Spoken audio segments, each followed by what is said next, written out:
nome é Wanderson de Souza Freitas, eu sou professor de balé clássico, tenho um canal no YouTube voltado à dança, esse canal leva o meu nome.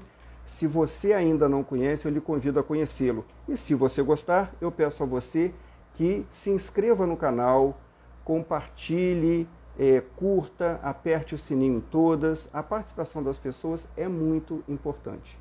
E para o canal, nós vamos entrevistar hoje um casal de bailarinos, coreógrafos, ensaiadores, professores de dança de salão, Roberto Luiz e Lia Sampaio.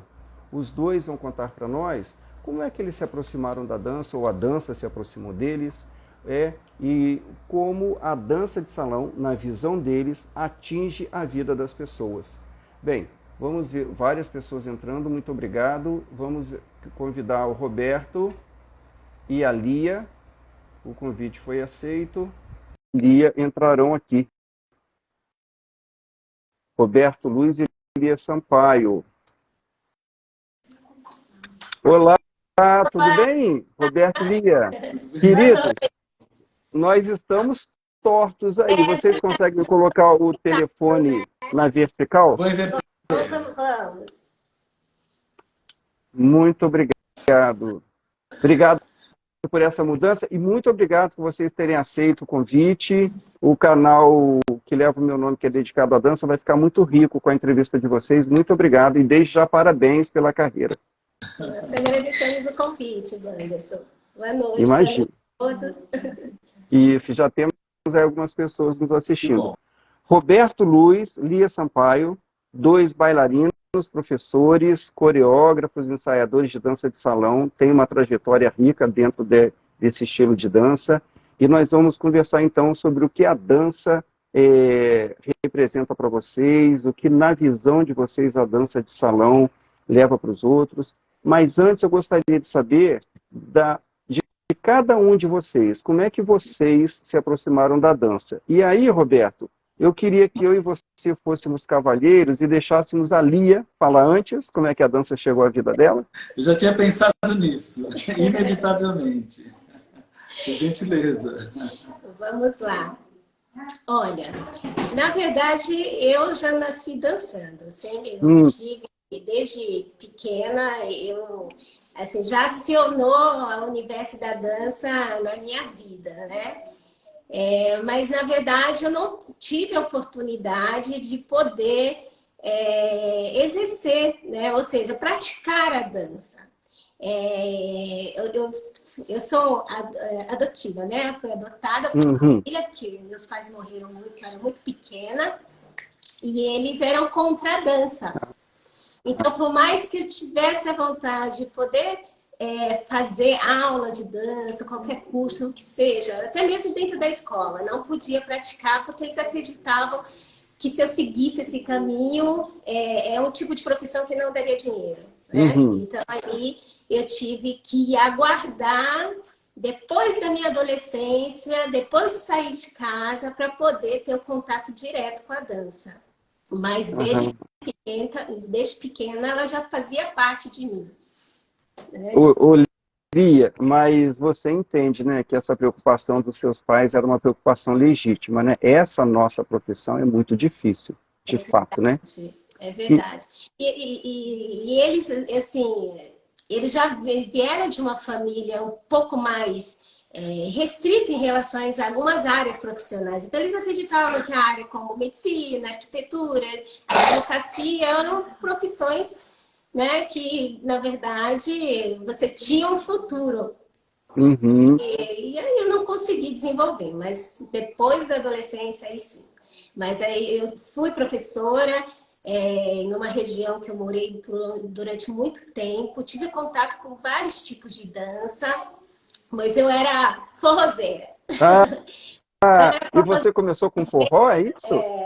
Eu cheguei a dar aula por muito tempo, assim, de aulas de forró. Comecei por ali, tive muito contato com o Zouk, né? Mas aquele Zouk bem do começo, que hoje já deu uma modernizada. Então, dancei bastante. E depois, é claro, aí, em meados de 2000, conheci o Roberto, que a gente tem essa parceria há 19 anos, quase 20, né? Uma e depois vida, né? conheci, eu me adentrei ainda muito mais nesse universo, porque ele já veio com um histórico de muito mais tempo que eu nessa estrada, né? Então, vou contar um pouquinho como é que isso aconteceu. Ô Roberto, e o seu histórico então, como é que é? Olha, eu venho de uma família de pessoas que dançam, né? Que dançaram a vida inteira. Então, meu pai, minha mãe, tios, tias, uma família grande que faziam festas em casa, que faziam festas em salão, né? Meu pai foi um dos primeiros discotecários que se teve na época, né? Em que Olha, lá atrás. exatamente, em que a dança de salão ela acontecia normalmente através das orquestras, né? E a gente sabe que as populações, pelo menos na época, mais carentes, mais da periferia, não tinham tanto acesso a, né? E os discotecários é que acabavam fazendo com que a dança se aproximasse das pessoas que não tinham condições de frequentar um baile de música ao vivo, de bandas e de orquestras. Então, eu tive com isso muito contato com os vários tipos de dança, né? Dança de salão em todos os estilos, em todos os seus níveis, né? E fui sempre observando muito e praticando muito, né? A minha escola foi a minha família. Minha família dançava tudo e de tudo. Então, desde bolero ao samba, ao fox, à valsa, ao jazz, e assimilar isso foi extremamente importante na minha família. O fato de ter uma diversidade muito grande de estilos de pessoas dançando fez com que eu também tivesse uma percepção da dança de forma mais ampla, né? Então, embora uma família preta, por exemplo, que gostasse muito de samba, na época o samba rock, né? Eu tinha toda a gama desse conjunto de dança de salão, porque pequeno eu tinha que acompanhar, né? Não tinha jeito, não tinha com quem deixar, e a gente sempre tinha alguém da família ou amigos que cuidava dos filhos pequenos para que a família pudesse, de repente, desenvolver esse tipo de trabalho, né? Com a dança, às vezes em viagens, coisas assim, né? E como eu tive uma família sempre dançante, festa de aniversário, sempre tinha dança, né? E cada mês, às vezes 2 vezes por mês, como eu falei, família grande.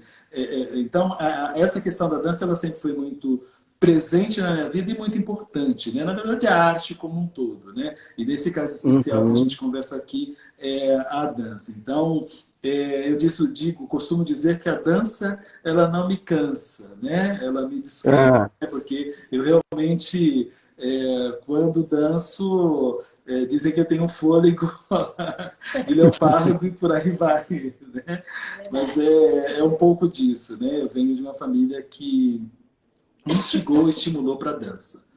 Agora, Roberto, para você se tornar um professor, você saiu do seio da família para ser um professor ou você entrou numa escola para adquirir um método? Como é que entra o Roberto professor aí, que já não é mais aquela criança, aquele adolescente que acompanhava a família? É alguém que já passa a ensinar. Como é que o Roberto professor surgiu?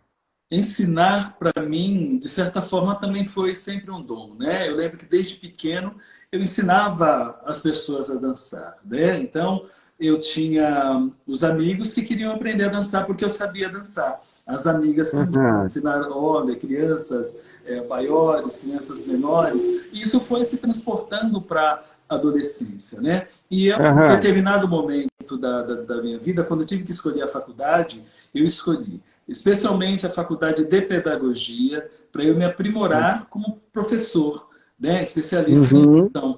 E junto com isso, com toda a minha experiência, desde bem cedo, eu fui criando a metodologia, né? Eu não fiz a escola de dança.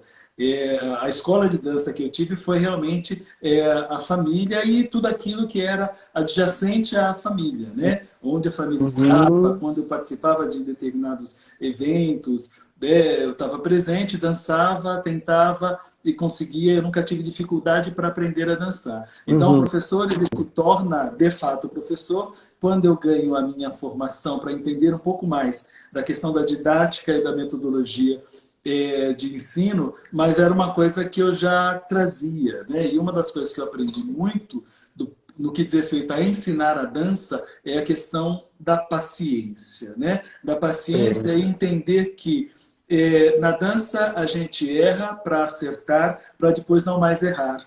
Né? Ou seja, você aprende, as pessoas têm dificuldade de aprender a dançar, elas acham que estão errando, mas na verdade elas estão aprimorando a sua capacidade de acertar. Depois elas aprendem a dançar, não esquecem mais aquele passo. Porém, a dança ela é quase infinita e talvez infinita. Então tem sempre um novo passo, uma nova criação que exige um novo aprendizado, ou seja, os desacertos para você alcançar o acerto e depois daquele ponto ir evoluindo. Então eu entendo a dança dessa forma, né? Quando eu penso na questão da metodologia, ela vai por esse caminho, né? A paciência e entender que, de acordo, é claro, com o potencial de cada um, especialmente a questão da velocidade, todas as pessoas são capazes de aprender a dançar.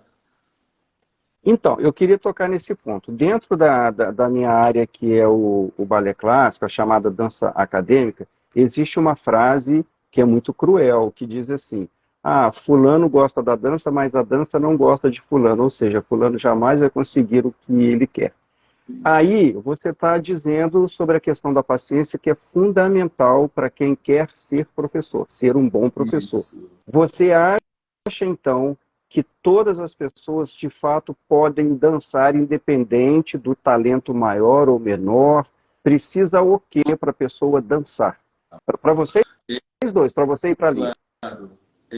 Você quer falar ou quer que eu continue falando? Não, pode ir, você tá. Assim, todas as pessoas elas têm exatamente esse potencial de dança. Eu sempre acreditei nisso e a minha vivência e experiência com dança me fez testar isso. Né? Pessoas que recentemente, por exemplo, nós tivemos um aluno que ele nunca tinha dançado na vida. Nunca. Um professor acadêmico de sociologia da USP, e que tinha, claro, uma vontade muito grande de dançar, mas nunca tinha dançado, e de repente ele percebeu aos 84 anos de idade que ele chegava nos bailes, nos lugares, nos restaurantes, as pessoas, nas viagens que ele fazia, as pessoas dançavam e ele não. Né? Um dia, a Sol, que fez contato com você, ela passando por uma universidade onde ele estava fazendo um curso, acho que era da terceira idade, conversou com ele, convidou e ele veio. Né?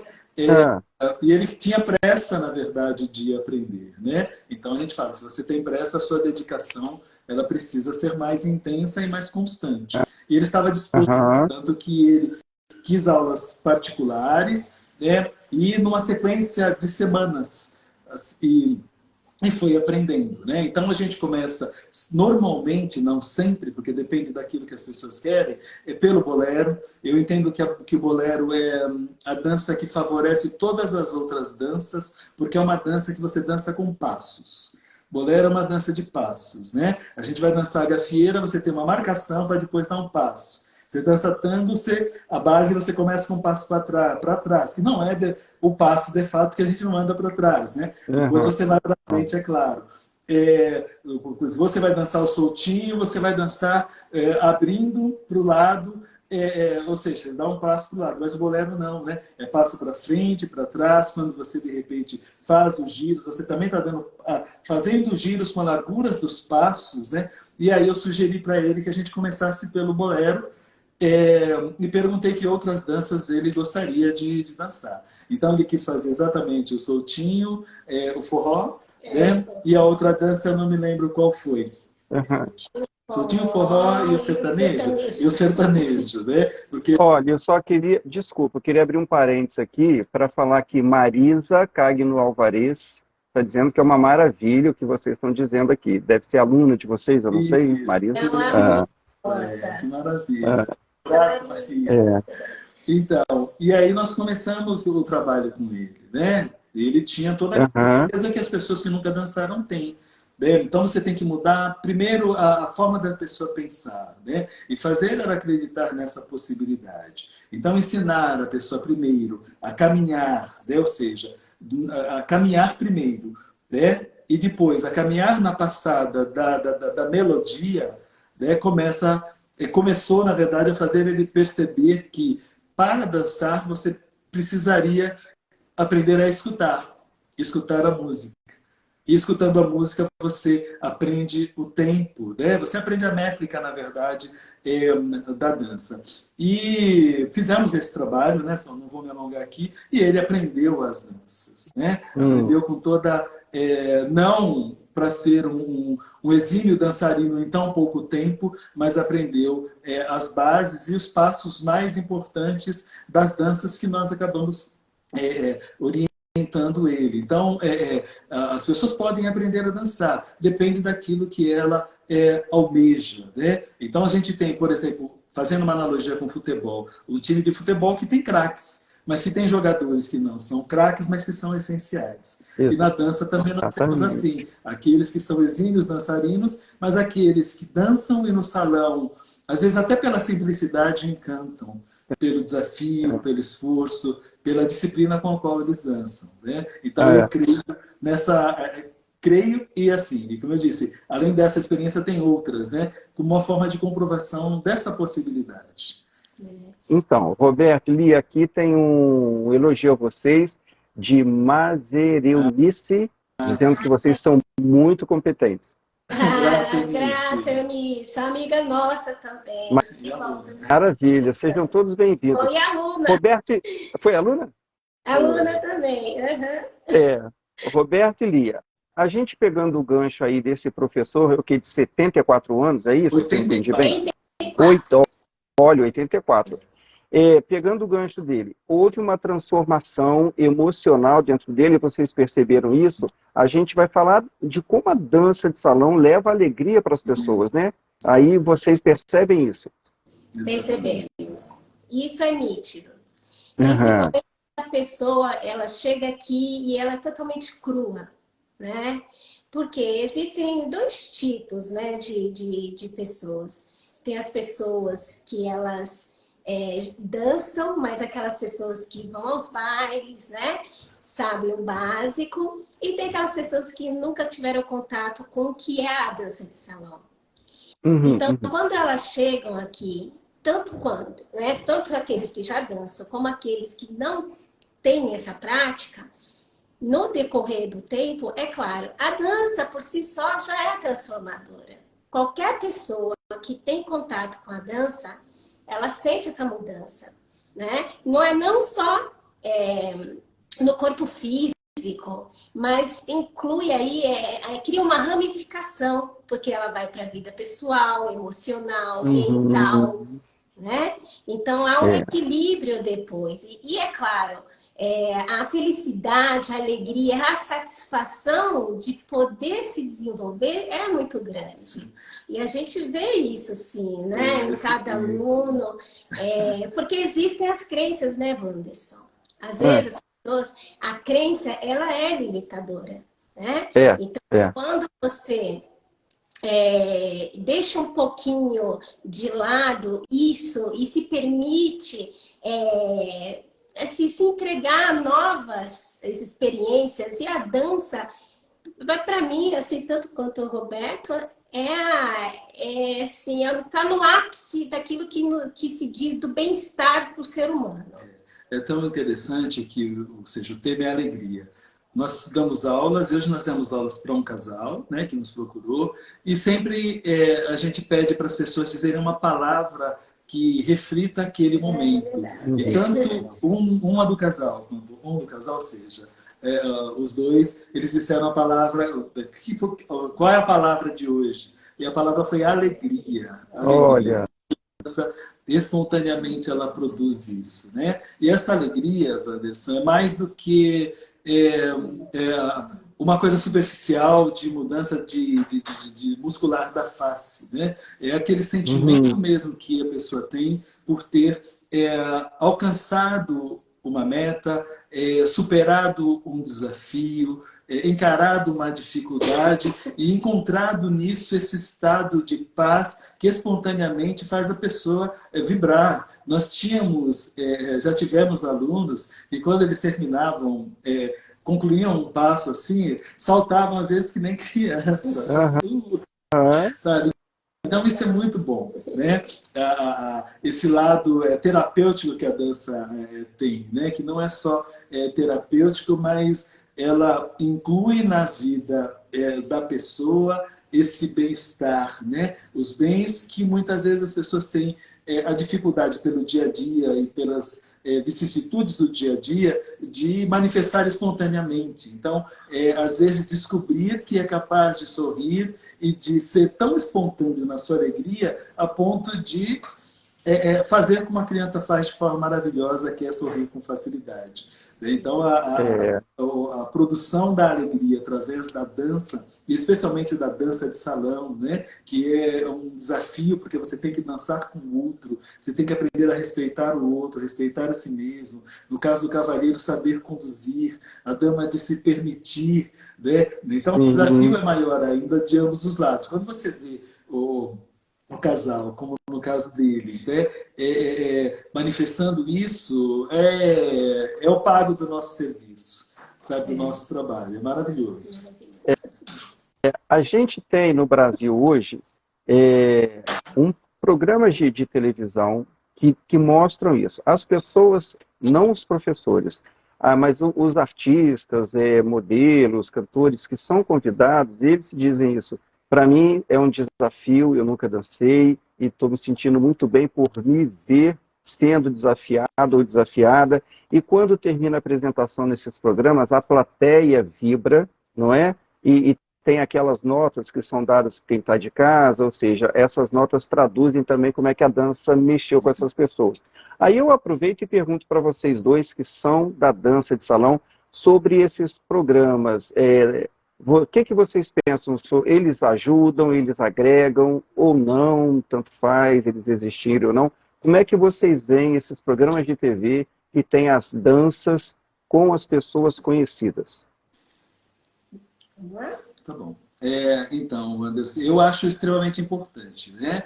Porque eu acho que reproduz um pouco daquilo que é a vontade de muita gente. E a gente sabe que o artista ele tem um peso bastante grande na formação emocional, na formação da consciência, na formação social das pessoas. Quando a gente tem a possibilidade de ver, né, artistas de novelas ou de mais variados programas, né, e atuações dentro da arte, aparecendo com a dança e demonstrando muitas vezes essa dificuldade, e ao mesmo tempo essa conquista, né, a gente vê o quanto isso é importante. E uma das coisas mais importantes, no meu entendimento, até mais do que o voto do júri, né, que muitas vezes vai observar o aspecto técnico daquilo que está sendo colocado, e o júri artístico que está lá vai normalmente corroborar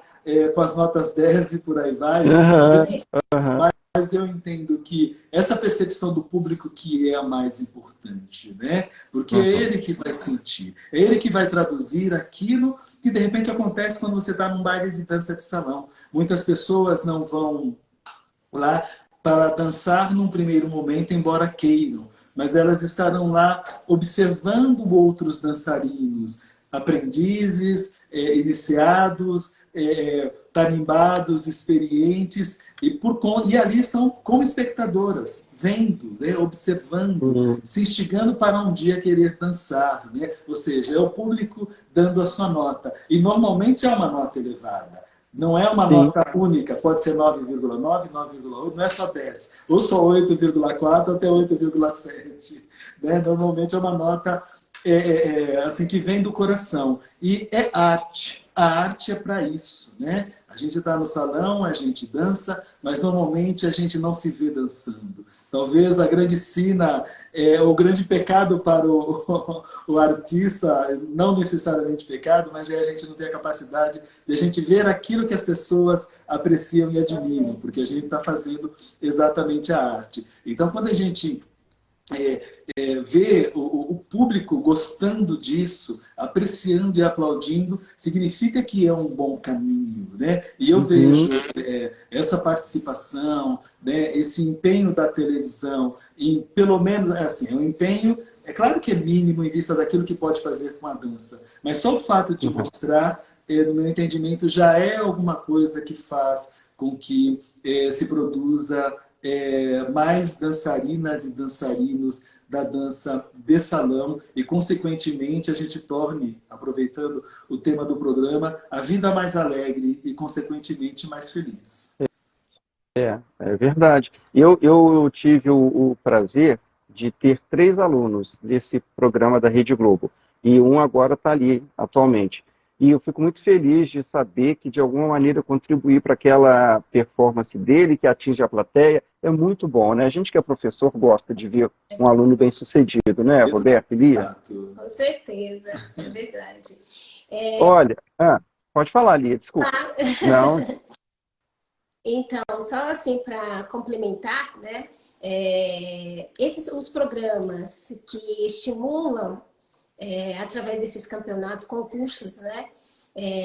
Onde os espectadores têm a chance e a oportunidade de ver essa arte, o desenvolvimento dos dançarinos, eles têm sim, têm o aspecto positivo do estímulo, mas também tem aquele desafio, né? Puxa vida, eu nunca vou dançar como aqueles, como aquela dançarina, como aquele dançarino. E eu acho que aí que é um ponto fundamental para que as pessoas possam, a partir desse pensamento limitante, sim, existem os dançarinos profissionais, mas é pegar dentro desse desafio e trazer para você, né? Porque eu falo isso porque muita gente assim, que nos acompanha, que vão nas apresentações, falam isso, nossa, eu nunca vou dançar assim. Ah, será que eu vou dançar um dia assim? Então, essa incógnita, né? Essa pergunta é algo desafiador para aqueles que também estão vendo. É uma arte, mas tudo na vida é desafiante, né? Como a dança. A dança é um desafio. Mas a partir do momento que você deu aquele primeiro passo, puxa, tá lindo, eu quero dançar também. A partir do momento que você já abre que esse espaço, eu quero dançar, e você procura chegar até a dança, aconteceu. Aí já aconteceu, né? Então, esse estímulo é importante, sim, através dos programas. E a arte como um todo, como a criatividade, ela é estimulante para quem vê, né? Muito. Muito. Olha, nós temos aqui a participação do Kiko Guarabira, que é um extraordinário professor de jazz dance, já trabalhou na Europa, Estados Unidos. Ele está dizendo que ama a dança de salão, e olha que a experiência dele em dança é vasta. Ele ama a dança de salão e pretende fazer aula um dia de dança de salão. Esse é o Kiko. E temos aqui, eu acho que eu me perdi aqui, olha, tem várias pessoas. Uma aluna minha do México entrou, Ivone, que ótimo. A Manu, Ginasta Brasil, dando os parabéns a vocês. Né? Que ótimo! E aqui a Mazê Eunice, que está dizendo que está amando aqui a entrevista. Muito bom. Fiquem aí, participem, façam perguntas. Bem, Roberto e Lia, voltando ao trabalho específico de vocês, vocês divulgam vários valores dentro desse trabalho, e um desses que vocês preconizam é a vanguarda. Como é que entra a vanguarda no trabalho de vocês? A vanguarda é a gente entender que existe um aspecto da tradição, da qual a gente, por exemplo, não abre mão, né?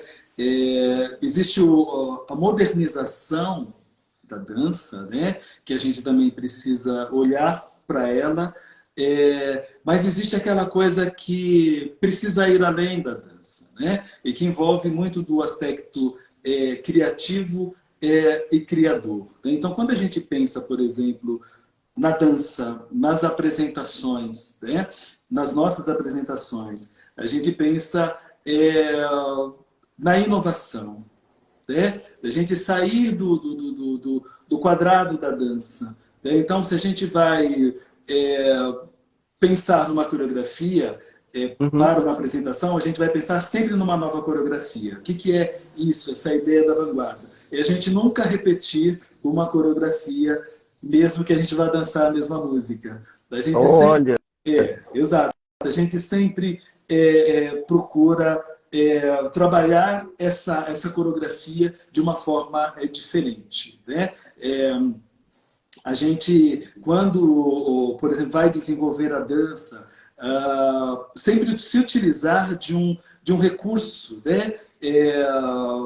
Que dê algum tipo de efeito. Então, uma das coisas que nós introduzimos nas nossas danças foi o trabalho com panos, né? Com panos voais, por exemplo, entre outros, de 5 metros de tamanho, por exemplo, para fazer a dança. Depois eu vou pedir para só enviar para você uma delas, se você não viu ainda, que a gente inclusive falou, né, no Troféu Dança São Paulo, e a gente fez uma dança linda com o Unforgettable, do Nat King Cole, cantando com a filha, e a gente dançou o Fox Floreado.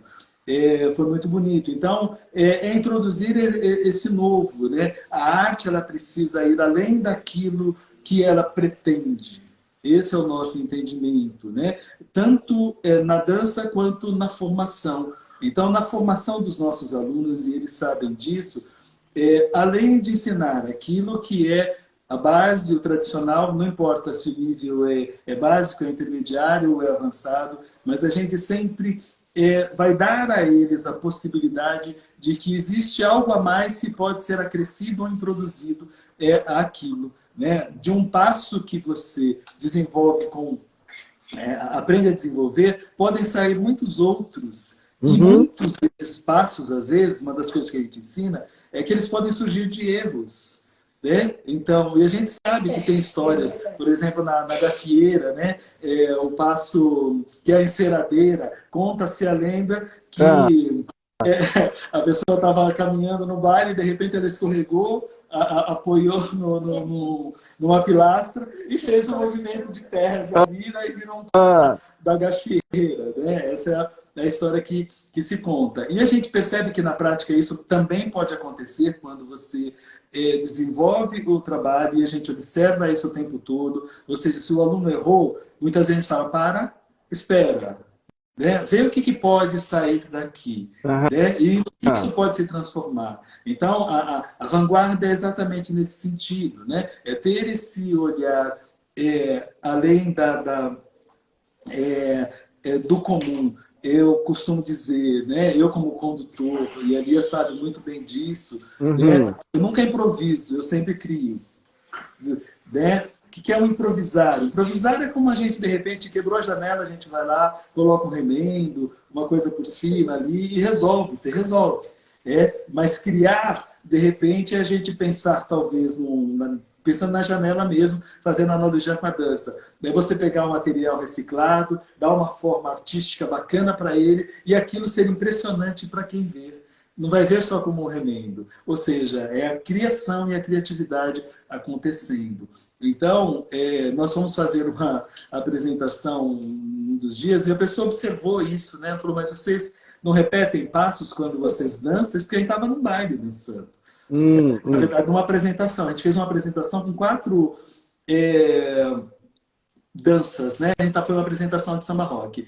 Então, nós fizemos 4 músicas, 4 variantes do samba rock e sem repetir um passo. Por quê? Porque a música ela vai dizer o que ela quer. Uma das minhas frases, por exemplo, é assim, eu penso quando eu estou dançando, o que essa música quer que eu danço? Ou como essa dança pretende que eu a dance? E aí eu sei como eu vou conduzir. E quando você tem uma parceira talentosíssima como a Lia, não fica difícil. Ela nunca sabe o que eu vou fazer. Isso é verdade. Eu ia perguntar isso ali, já foi pega de surpresa várias vezes, mas antes de você responder, eu quero mostrar a participação das pessoas aqui, Sim. da Lia, que está dizendo que é um orgulho ser aluna de vocês, porque vocês são professores maravilhosos, um casal nota 1000. A Lia está dizendo isso. E o Kiko faz uma pergunta de profissional. O que é mais fácil na dança de salão? A improvisação ou ensaiar uma coreografia? Mas antes de responder ao Kiko, eu gostaria que a Lia falasse para a gente. Como é que é isso de ser pega de surpresa pelo Roberto várias vezes? Como é que você lida com isso? Olha, deixa eu contar. Quando eu conheci o Roberto, eu já conheci ele dessa forma. Na verdade, por exemplo, o samba rock era um ritmo que na minha época eu nunca ouvi falar e não tive contato. Então, já iniciei, quando eu conheci, na verdade, a gente se conheceu, a gente não sabia que um e o outro se dançava, viu? A gente se conheceu e através de uma dança é que nós descobrimos que um dançava e o outro também. E aí, daí a gente adentrou, né, nesse universo da dança. Mas com o samba rock, ele já fazia isso comigo. Então, ele que me ensinou. Só que me ensinou de uma forma já totalmente... Exatamente. Não é comum... Vanguardista. Já não era o comum, né, das pessoas dançarem. E essa criatividade dele foi o ápice também do meu desenvolvimento como profissional e como, assim, desse potencial que eu tenho da dança, foi exatamente por conta disso. E ele faz isso até hoje. Então, às vezes, as pessoas acham que é até uma coreografia, e não é. Ele dança de uma maneira que eu já dancei com pessoas e eu sei que ele tem um diferencial, não existe, assim, pela capacidade que ele tem de pensar, assim, de criar. Ele não pensa, é uma coisa que flui tão natural do corpo. Intuitivo. Porque a gente sabe que o cavaleiro, para ter uma condução, né, ele tem que pensar, bom, estou fazendo isso, eu já vou entrar nesse passo.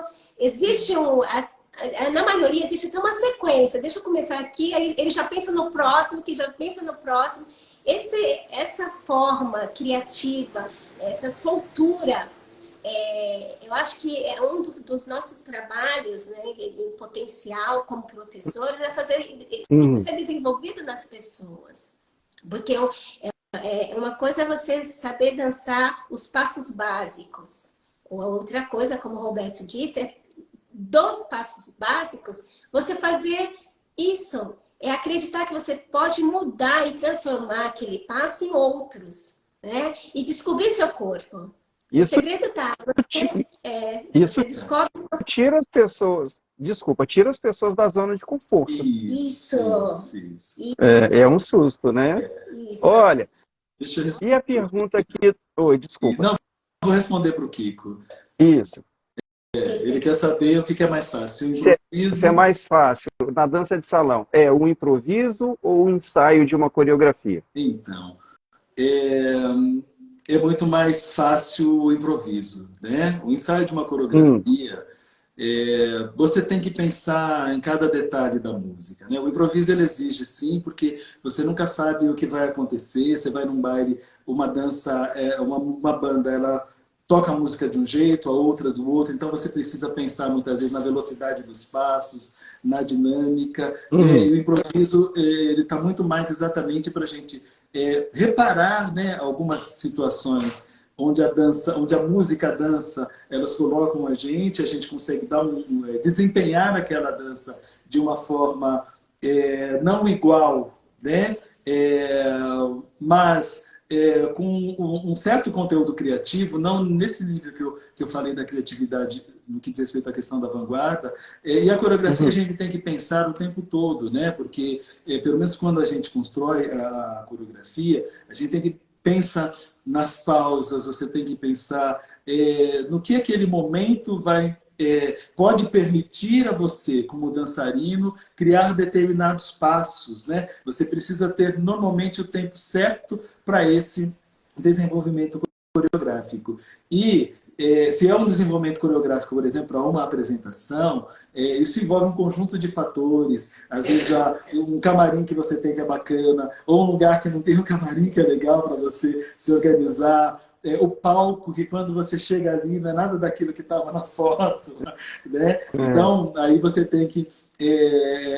a coreografia, se ela foi bem trabalhada antes, né? Com esse pensar, você não vai ter tanta dificuldade. Você não vai precisar, na verdade, nem improvisar, né? Então, o improviso, muitas vezes, ele vai surgir da dança de salão quando determinadas situações ou condições elas propõem para a gente uma nova ação na dança, mas a coreografia é um caso de pensar, né? Pelo menos no nosso entendimento, né? Então seria mais difícil coreografar? O improviso é muito mais tranquilo, né?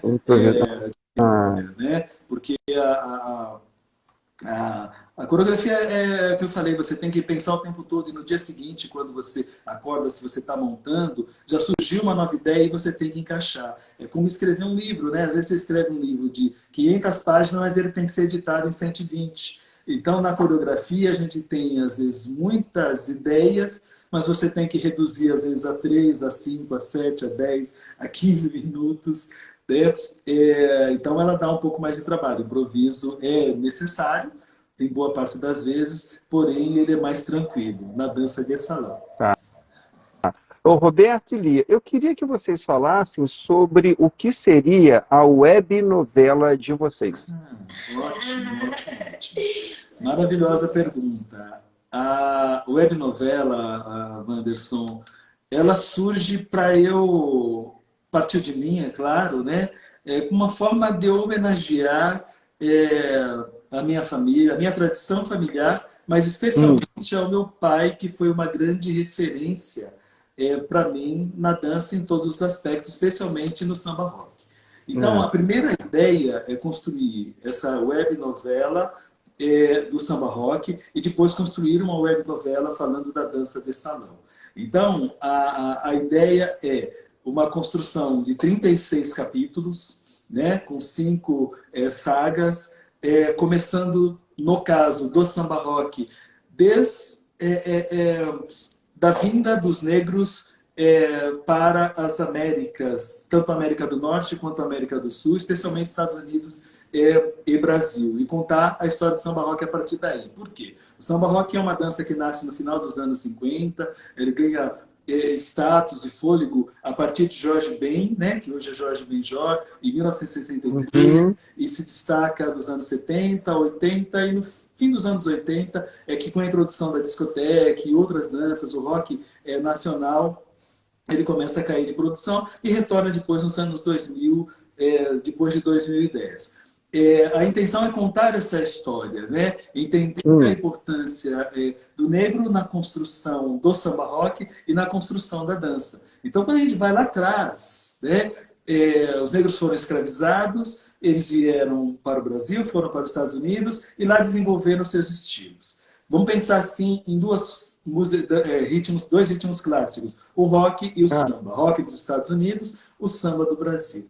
Né? Então, tem, inclusive, uma fala do primeiro e segundo capítulo da novela, que diz que o rock veio ao Brasil, se encantou, o samba viu o rock, se apaixonou, eles casaram e nasceu o samba rock daí. Né? Mas a gente conta desde lá, né? Então a gente passa pelo blues, pelo gospel primeiro, né? Depois pelo blues, porque a música gospel gerou o blues, depois o blues gerou o jazz, depois o jazz gerou o Lindy Hop, que aí começam as danças coreografadas com elevações, né? com bastante giros, e daí vai evoluindo, chega até o rock, e depois há esse encontro, né? O rock que nasce com o Chuck Berry, né? Mas foi popularizado um pouquinho depois por Elvis Presley, mas antes por cantores como o Bill Haley e outros, né? Porque existia uma dificuldade da música negra pelo negro entrar, né? no mercado, então sempre tinha uma boa alma branca, né? Para ajudar. O Elvis Presley é um exemplo disso, sim, né? Sim, né? A introduzir um ritmo que era um ritmo dos negros. Né? E a evolução, assim como ocorreu no Brasil, né? O samba, quando ele surge, ele era discriminado, ele teve que ir para a elite, para a alta sociedade, para poder aparecer, e a maioria das danças é assim, né? Ela começa na periferia, nos bordéis, no campo, né? A história da valsa é isso também, a primeira dança de salão, né? E aí surge exatamente o samba rock. Então a intenção é contar a história da música, especialmente da dança, o desenvolvimento da dança. Então é Lindy Hop, é o sapateado, é o charleston, é o breakaway, que formam o Lindy Hop, depois a gente passa um pouquinho pelo Rhythm and Blues, mas a gente não vem para o Rhythm and Blues, a gente vai para o rock primeiro, né? Depois a gente vem para o Rhythm and Blues, as músicas da Black Music americana, e a gente traz o samba aqui de São Paulo, as Black Musics brasileiras, e vai caminhando até chegar ao samba rock. A ideia é encerrar com grande... Não vou dar esse spoiler. Mas, Roberto, por favor. Ô, Lia, fala para ele falar. Não fala não. Ô, Roberto, eu vi aqui... Não. Para você em primeira mão, quando a gente estiver quase concluindo, para você dar esse spoiler. Tá? Eu vou fazer isso. Olha, e aí... me lembrei aqui do Leandro. Sim, fica à vontade. Não. Mas é que eu me lembrei do Leandro Azevedo. A gente criou uma novela mesmo. Então, foi produzida em casa, né? Esses capítulos. Começou durante a pandemia e a gente continua produzindo. Fizemos 2 capítulos já, que estão na internet, e tem mais 30 para acontecer. Que maravilha. E como é que as pessoas acham na internet? Qual é o nome? Como é que elas acham? Olha, está no YouTube, tá? E na nossa página oficial da RL Dança Espetacular 2, que aí é lá no Facebook. Tem os links lá. Mas às vezes a gente posta assim, um pedacinho, um trecho, aí direciona o link para quem quiser ver a web novela completa. Aí direciona. A gente pode, na verdade, depois colocar na sua página para as pessoas acessarem. Elas vão ver os 2 capítulos, se não tiver problema, tá? A gente coloca para você, para os seus espectadores, web espectadores, né? Porque é uma coisa... Então, e eu faço... já começo com uma homenagem, né? Agradecendo ao meu pai. E depois aí a gente... Mas no YouTube, como é que as pessoas acham? Escrevendo Roberto Luz e Lia Sampaio já vai direcionar para a nossa página. Ou tá ótimo. pelo nome da escola, que é RL Danças, um Espetacular 2. Mas como as pessoas já é o Roberto e a Lia, digitando lá já vai aparecer a nossa página. E aí tem os vídeos lá e é fácil. É mais fácil, né? Olha aqui, mais elogios para vocês. De Deise Queiroz, acredito que esteja falando do trabalho na web novela. Linha do Tempo da Dança, que ela gostou muito, está aqui. Tieca Flor, aprendendo muito com vocês e dando os parabéns a vocês. Muito bom. Roberto e Lia, vocês têm alunos, falando um pouco mais do trabalho docente de vocês, a partir de que idade?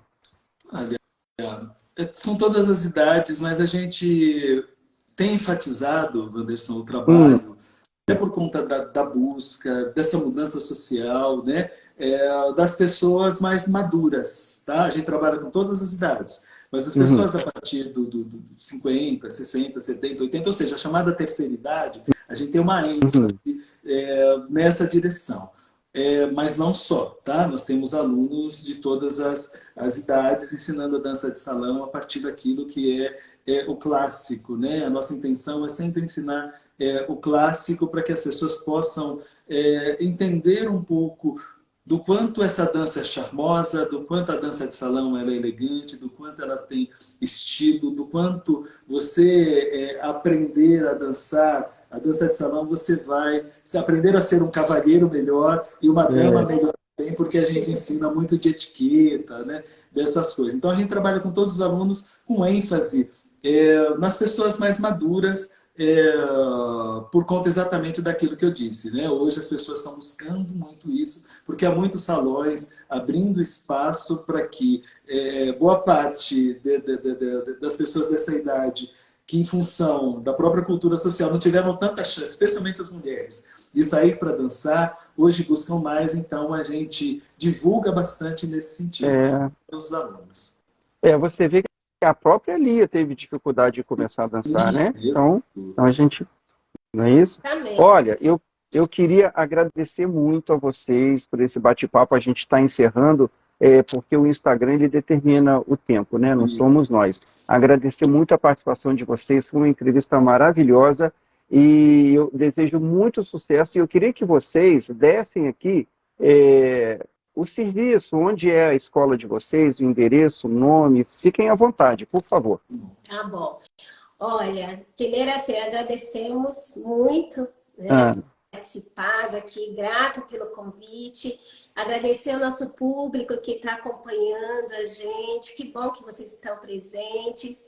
E a nossa escola fica aqui no bairro do Ipiranga, fica na zona sul de São Paulo, na rua Cipriano Barata, e tem nossas redes sociais, que é no Facebook, no Instagram, YouTube. É só digitar Lia Sampaio, Roberto Luz, vai aparecer tudo.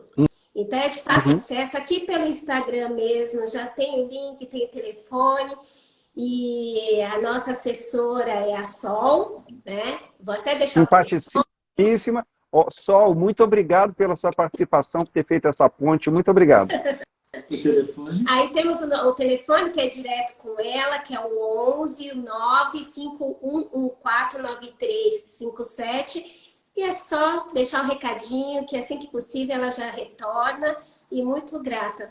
E aí, nós vamos voltar com a Hebe Novela um pouco mais. Eu também quero agradecer, né? A entrevista foi muito calorosa, né? Você é uma pessoa bastante agradável, né? Quando muito obrigado. Abre esse espaço para conversa e a gente fica bastante feliz com isso, né? A gente tem um trabalho de produzir a dança de salão para as pessoas dançarem, mas dançarem além da dança, tá?